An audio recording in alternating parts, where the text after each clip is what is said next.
partout. Allons à la plage, monsieur Renard. Vamos a la playa, señor Zorro. Et bonjour à tous, bonjour à toutes. Bienvenue pour un nouvel épisode d'Avis désastreux, le podcast aux opinions discutables mais qui pourtant les assume. Aujourd'hui, je vais vous parler donc du superbe 5e jour au Festival d'Annecy. Donc le temps passe vite, on est déjà au 5e jour, donc je vais vous parler du jeudi 13 juin. Ce jour-là, je commençais un petit peu fatiguée la journée. Ça commençait on ressentait que c'était le 5e jour déjà au festival, mais ma fatigue s'est très vite éclipsée grâce à ma première séance dont je vais vous parler, puisque j'ai pu assister à la masterclass de Wes Anderson. Donc je vais vous en parler tout de suite, petit spoiler, c'était génial. Ensuite, je vais également vous parler donc de 2 longs métrages. Le premier est en compétition officielle, il s'appelle The Colors Within, et le deuxième étant dans la compétition contre-champ, il s'appelle Pelican Blue. Et voilà, entre ces 2 films, j'ai également vu, comme d'habitude, une compétition de court-métrage, compétition officielle numéro 4. Donc je vais vous parler également donc de 2 courts-métrages que j'ai vus lors de cette séance. Donc on va commencer tout de suite avec la grande attente en fait pour moi de ce festival, c'était bien sûr la masterclass de Wes Anderson. Pour dire tout simplement, c'était super intéressant, c'était passionnant, super inspirant. Il était vraiment très à l'aise et il faisait des petites blagues, et j'ai beaucoup aimé la façon dont il parlait de son métier tout simplement. Ce qu'ils ont dit donc au début de cette masterclass, c'était que c'était donc sa première fois au Festival d'Annecy. D'habitude en fait, quand Wes Anderson se fait donc interviewer ou qu'il donne des masterclass, il parle de son cinéma en général, et c'était peut-être une des premières fois où on lui demandait de parler en particulier de sa pratique en fait de l'animation. Comment il en était venu à ça et quelle était sa façon en fait de fonctionner. Il expliquait que donc il a toujours aimé dessiner, mais que c'était à travers surtout l'écriture en fait qu'il était arrivé à faire des films. Et donc il a commencé à faire donc des films en live action. Et il a très rapidement en fait eu l'envie de toucher à l'animation. Il avait jamais étudié, mais il s'est dit que il voulait apprendre pour faire un film en animation. Et donc c'est comme ça qu'il a commencé à faire Fantastic Mr. Fox. Au début, il expliquait que c'était une sorte de projet à côté. En fait, il se disait, je vais continuer à faire mes films en live action et à côté, je vais faire ce petit film d'animation. Et finalement, il disait, ça a submergé en fait sa vie. Ça lui a pris beaucoup plus de temps et d'énergie qu'il pensait. Mais en fait, c'est un petit peu ça. Ce qu'il disait, c'est que faire des films d'animation, ça représente quelque chose d'assez gigantesque en fait, qui est une charge de travail assez différente en fait de faire des films en live action. Avant ça donc il expliquait qu'il avait quand même décidé donc d'intégrer de l'animation même avant en fait de faire un film entier en animation, notamment dans le film La vie aquatique. Il y a des animaux notamment qui sont en stop motion, et ça je savais pas, mais en fait il a demandé à Henry Selick, donc le réalisateur notamment de Coraline, L'étrange Noël de Monsieur Jack, qui donc fait des films en stop motion. Il a demandé à Henry Selick donc de se charger en fait de tout le process d'animation en fait de ces animaux en fait. Et donc c'était hyper intéressant la façon dont il nous parlait de la production de ce film, La vie aquatique, puisqu'il expliquait que en fait il avait fait beaucoup d'erreurs selon lui à ce moment-là, puisque par exemple le sous-marin avait totalement été construit, était totalement un décor, et il disait que maintenant avec ce qu'il avait appris notamment grâce à l'animation, il savait qu'en fait c'était un processus beaucoup trop cher et beaucoup trop compliqué, et il aurait à présent fait une miniature par exemple, ce qu'on voit par la suite dans le reste de ses films. Et donc c'est un petit peu ce qu'il expliquait, c'était que quand il a appris en fait et qu'il a commencé vraiment à intégrer la stop motion et notamment les techniques d'animation à sa façon de faire des films, pour lui ça a vraiment rendu sa vie plus facile. Et donc c'était super intéressant de voir cette façon-là en fait d'utiliser l'animation pour vraiment créer de façon plus précise et plus en contrôle en fait vraiment des images qu'il souhaitait transmettre. Ce que j'ai vraiment beaucoup aimé, c'est la façon dont il parlait donc de l'animation et en particulier de la stop motion. Donc il disait que lui, et ça se voit à travers ses films, il adore le charme en fait de l'objet qui est fait main. Donc notamment les miniatures, les marionnettes. Et donc ce qu'il apprécie, c'est en fait, il essaie pas de chercher une sorte de réalisme à tout prix, il essaie pas de cacher la façon dont c'est fait, au contraire, il aime bien en fait qu'on puisse comprendre, même le spectateur, comment le tour de magie a été fait en fait. Pour lui, voir un petit peu, peut-être un peu les défauts et du coup la façon dont c'est fait, pour lui ça crée une authenticité. Et je trouve ça super intéressant comme point de vue, et c'est vrai que c'était quelque chose d'assez pas forcément conventionnel, pas une façon de penser très conventionnelle dans la façon de faire des films en stop motion. D'autant plus que quand il a fait donc Fantastic Mr. Fox, lui n'avait fait que des films en live action, et donc il avait des ambitions qui étaient propres au cinéma de live action, de prise de vue réelle, et donc il demandait de faire certaines choses qui n'étaient pas forcément habituelles en fait dans le cinéma d'animation. Il parlait notamment de faire des prises qui duraient dans la longueur, des mouvements de caméra en particulier, ou le fait qu'il y ait beaucoup de personnages qui soient présents dans un plan. Il pensait pas encore à comment faire les choses plus simples. Lui, ce qu'il voulait, c'était juste reproduire en fait sa vision. J'ai aussi beaucoup apprécié la façon dont il parlait des gens avec qui il travaillait, ses collaborateurs, et en particulier donc les animateurs. Et parce que ça se voyait qu'il avait beaucoup de respect en fait pour les animateurs, qu'il considérait vraiment comme des artistes, et qui en fait il avait appris, il expliquait à pas forcément peut-être imposer certaines décisions sur eux, mais au contraire leur faire confiance en fait, et s'ils avaient besoin de le faire d'une certaine façon pour mieux y arriver, ben voilà, il leur faisait confiance et il les laissait faire, parce que voilà, il avait du respect pour leur travail en tant qu'artiste.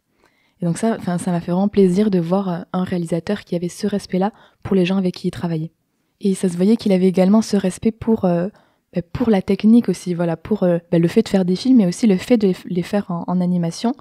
Par exemple, quand il parlait du mouvement en fait sur la fourrure de Mr. Fox par exemple, il a dit une phrase que j'ai trouvée super belle. Il disait les doigts des gens la touchent et ça danse.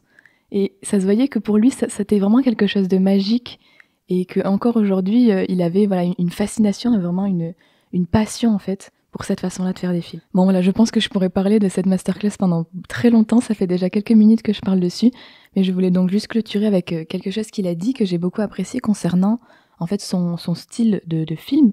Il disait que pour lui son style c'était un peu comme son écriture, c'est-à-dire que c'était naturel pour lui. C'était pas quelque chose qu'il avait planifié, qu'il avait particulièrement réfléchi, conçu en fait pour que ses films soient comme il le soit. Il disait que bien sûr il réfléchit à la façon dont il fait ses films, mais pour lui c'est comme ça, la façon dont il écrit, ça lui vient naturellement puisque c'est ce qu'il aime et c'est la façon dont il veut faire les choses. Et j'ai trouvé ça assez joli, cette métaphore entre faire des films et son écriture tout simplement. Il a notamment dit qu'il n'avait pas encore de film d'animation qui était prévu en fait, mais il est sûr qu'il allait en refaire un, parce que voilà, c'était quelque chose qui l'avait toujours attiré, qui lui plaît toujours. Donc ça fait plaisir, on a très hâte de retrouver Wes Anderson pour un prochain film d'animation. À présent, je vais vous parler d'un long métrage que j'ai vu, qui s'appelle The Colors Within, qui est donc en compétition officielle et qui a été réalisé par Naoko Yamada. Naoko Yamada est la réalisatrice notamment du film The Silent Voice, pour celles qui l'ont vu. Donc voilà, c'est une réalisatrice japonaise. Et cette séance était juste incroyable en fait. Donc j'ai eu la chance d'assister à une séance dans la plus grande salle du festival, avec la présence de la réalisatrice. Et l'ambiance dans la salle était tout simplement folle. Ça a rendu l'expérience du film encore meilleure. Déjà que le film, j'ai beaucoup apprécié. C'est un film qui fait beaucoup de bien, qui est juste adorable. La réalisatrice aussi, quand elle a parlé, ça se voyait qu'elle était vraiment... elle était toute mignonne, quoi. Un peu comme son film. Ça faisait vraiment du bien. Je suis sortie du film avec un grand sourire. J'ai eu les larmes aux yeux à un moment donné. C'était vraiment beaucoup d'émotions et vraiment un type de film qui fait du bien. Et donc l'histoire, en fait, ça raconte l'histoire d'une jeune fille qui est dans un internat catholique et qui fait de la synesthésie. C'est-à-dire qu'elle, en particulier, elle associe certaines choses, notamment les personnes, avec des couleurs. Et donc elle va rencontrer deux personnes qui ont en fait des couleurs très vives. Et donc elle va un peu être fascinée par ces deux personnes. Et ce qu'elle décide, ça va être de monter un groupe de musique avec eux, pour une façon de créer quelque chose ensemble. Pour ces trois personnages en fait qui vont se réunir, la musique, ça va devenir un échappatoire, vraiment un espace de liberté, et aussi une façon de s'exprimer en fait, puisqu'ils sont tous les trois confrontés à des conflits intérieurs et des difficultés en fait à s'exprimer, à communiquer, à assumer qui ils sont vraiment. Et donc c'est un film qui va être très beau, qui va être vraiment sur la rencontre entre ces trois personnages, sur la création, mais aussi sur le respect et l'amitié. L'animation est aussi très très belle. Il y a des moments que j'ai beaucoup appréciés, des sortes de moments un peu suspendus qui ont pour but de représenter en fait la synesthésie, avec des espèces de taches colorées, des dessins avec des couleurs très vives qui viennent un peu se différencier du type d'animation classiques pendant le reste du film et qui sont vraiment très beaux, j'ai trouvé. Donc voilà, en plus d'être très beau, il est, comme je disais, il est vraiment très très mignon, c'est drôle, c'est touchant, tous les personnages sont vraiment très attachants et je trouve qu'ils arrivent tous à un moment donné un petit peu nous surprendre au fil de l'histoire. Donc c'est vraiment voilà, un film adorable que je vous conseille, j'espère qu'il va sortir rapidement. D'après ce que j'ai compris, c'était l'avant-première mondiale à Annecy, et donc il n'est pas encore sorti au Japon non plus. Mais donc voilà, The Colors Within, un film trop trop beau que je conseille dès qu'il sortira. Avant de parler du dernier long métrage que j'ai vu hier, je vais faire un petit détour par des courts-métrages comme d'habitude, et en particulier je vais vous parler du court-métrage Papillon de Florence Miaille. Donc ce film en fait va s'inspirer en fait de la vie d'un nageur olympique français. On va voir un petit peu toute sa vie, mais de façon assez décousue, on va dire, donc de son enfance en Algérie, les différentes compétitions auxquelles il va participer, puis il va subir un petit peu la période avec la montée de l'antisémitisme, puisque lui donc est juif. Il va notamment participer aux JO dans l'Allemagne nazie, il sera déporté dans les camps, et ensuite on verra sa vie après, comment en fait la nage va l'aider à travers toute sa vie. Donc c'est un film qui est très touchant, qui est très beau, notamment visuellement puisque c'est fait avec de la peinture sur verre. J'ai notamment beaucoup apprécié, donc évidemment le motif de l'eau est omniprésent dans le film, et la façon dont les effets visuels, donc la peinture va représenter cette eau. Donc c'est vrai que visuellement, mais aussi avec le son, j'ai trouvé ça vraiment très beau. Et donc il y a quelque chose de très tactile dans la façon dont l'eau est représentée. Ce que j'ai beaucoup aimé aussi, c'est comment la peinture va créer de nombreux effets de transition qui sont très poétiques, c'est-à-dire que voilà, une image va se transformer en une autre, un objet qui va se métamorphoser sous nos yeux grâce aux effets de peinture. Ça va créer quelque chose de très fluide et de très poétique. C'était un très très beau film. Et donc voilà, j'en profite aussi pour faire une petite pub, puisque c'est un film qui a été réalisé à Toulouse, notamment coproduit par XBO. Et donc Florence Miaille, c'est notamment la réalisatrice de La Traversée, un long métrage également en peinture animée, qui est sorti donc il y a quelques années. Si je me trompe pas, Papillon est sur Arte, et je vais vous parler d'un autre court-métrage qui s'appelle La voiture qui est revenue de la mer de Jadwiga Kowalska. Ce film a un style d'animation beaucoup plus simple, c'est des traits noirs sur fond blanc. Et il va raconter l'histoire de jeunes amis dans la Pologne soviétique qui ont en fait un peu pour rêve de posséder une voiture, et le jour où ils la possèdent en fait, ils décident de faire plein de petites aventures, de voyager à travers la Pologne notamment. Et en fait cette voiture, elle va symboliser leur quête de liberté et d'amusement, malgré le fait qu'il y a de nombreuses tensions en fait dans le pays. Ils vont tenter de s'amuser, de voyager, de vivre malgré toutes les limitations qui subissent en fait à l'intérieur de leur pays. C'est un film qui est surprenamment très très jovial. Il y a beaucoup on voit vraiment en fait les espoirs et les ambitions de cette jeunesse, malgré le fait qu'ils ont été un petit peu abandonnés par leur pays, quoi. On voit que parce qu'ils sont ensemble et qu'ils ont en fait envie de plus, ils arrivent à faire des choses qui les rendent heureux, et qui créent en fait de jolis souvenirs, parce que je trouve qu'il y a un peu cette idée de mélancolie qui est présente dans le film, malgré le fait que donc politiquement dans leur pays, c'est assez compliqué. Et c'est un très bon lien en fait avec le prochain long métrage dont je vais vous parler, puisque c'est un long métrage qui parle également donc du bloc soviétique. C'est un film qui s'appelle Pelican Blue, réalisé par Laszlo Tchaki, j'espère que je prononce bien son nom, et qui était donc dans la catégorie contre-champ. C'est un documentaire animé. Donc voilà, c'est le premier docu, je crois, que je vois de la compétition, un long métrage en tout cas. Et donc il se passe dans les années 90 en Hongrie. Et donc vu que c'est un documentaire, il va se baser sur des interviews et des témoignages de personnes qui vont donc raconter ce qui s'est passé dans leur vie à cette époque.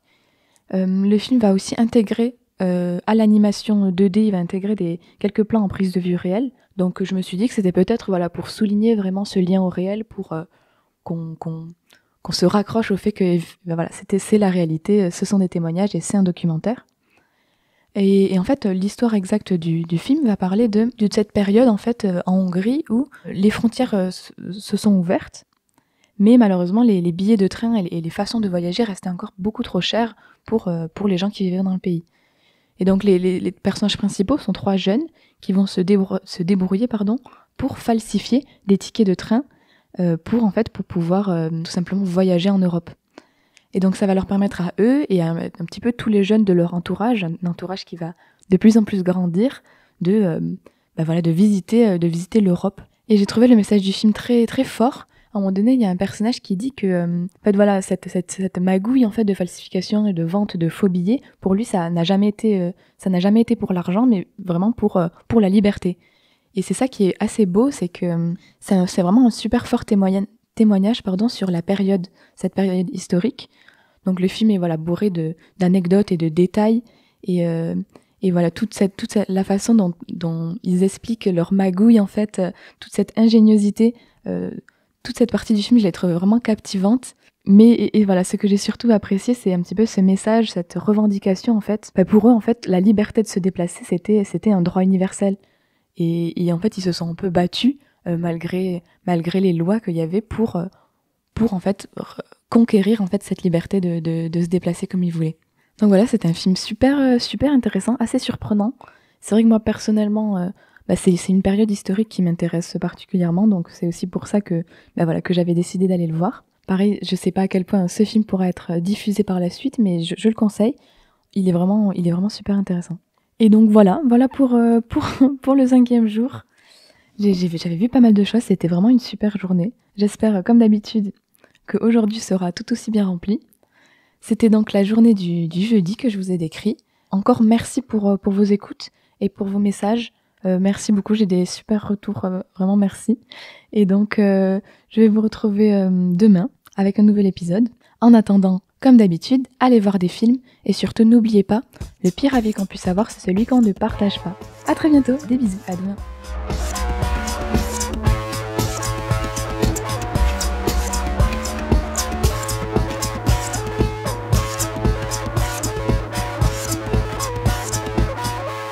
Oh, monde de merde. Ouais, moi aussi j'ai bien envie de le dire, monde de merde.